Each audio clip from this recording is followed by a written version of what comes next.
Hello mga langga! Today magluluto po tayo ng masarap na lechon paksiw gamit lamang ang Mang Tomas All Around Salsa. Pero bago ang lahat,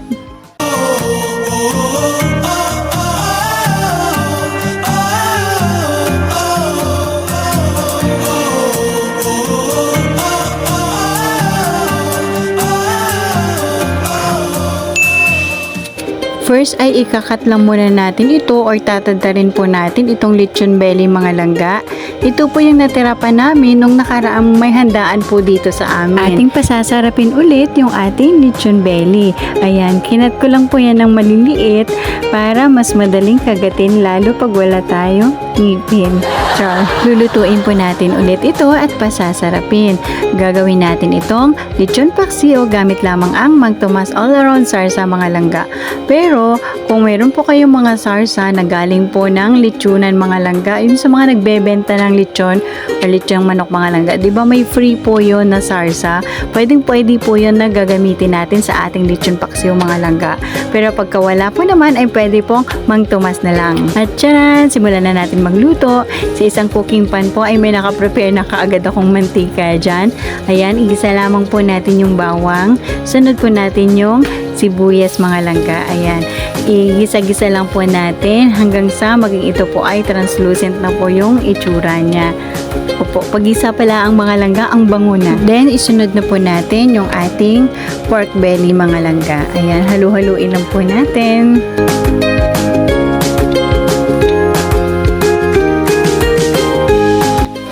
Then, next po ay nag-add lang po ako dyan ng dahon ng laurel.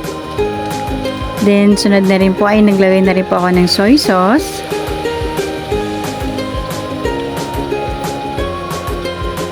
At pamintang buo mga langga.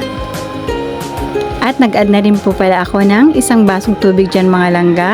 Tamang pampalambot lang po sa ating pork belly.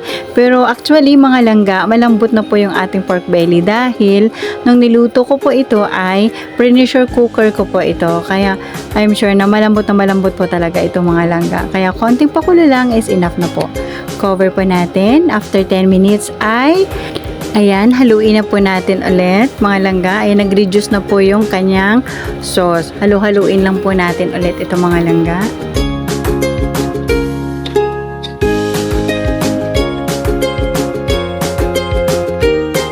Then, nag-add nga pala ako ng vinegar dyan mga langga. Kaunti lang mga langga. Then, yung ating Mang Tomas All Around Salsa mga langga. Ayan, ubusin lang po natin itong isang bote mga langga.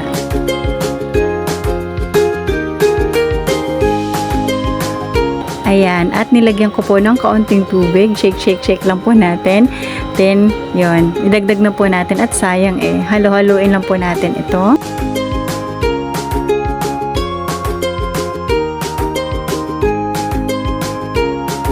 Then, cover po natin ulit ito at hayaang kumulo hanggang sa mag-reduce po ulit yung kanyang sauce mga langga. Ayan. Tingnan natin, haluin po natin at ayan mga langga, as you can see, malapot na po yung kanyang sauce. At syempre, kapag ka nagluluto tayo mga langga, dapat tikman-tikman din natin para alam natin kung ano yung kulang. At yan mga langga, nag-add lang po ako ng 3 tablespoon ng sugar, then ng konting soy sauce pa mga langga. Ayan, mekos-mekos lang po natin, malapit na po itong maluto mga langga. Gutom na ba kayo? Wait lang, konti na lang ito. Char! At mega love shoutout nga pala sa aking mga viewers and subscribers dyan. Maraming salamat po sa inyong panunood. And it's done! Okay, sauce pa lang talaga ulam na ang bango mga langga. Natatakam ka na ba? Ano pang iniintay nyo? Tara, kain po tayo!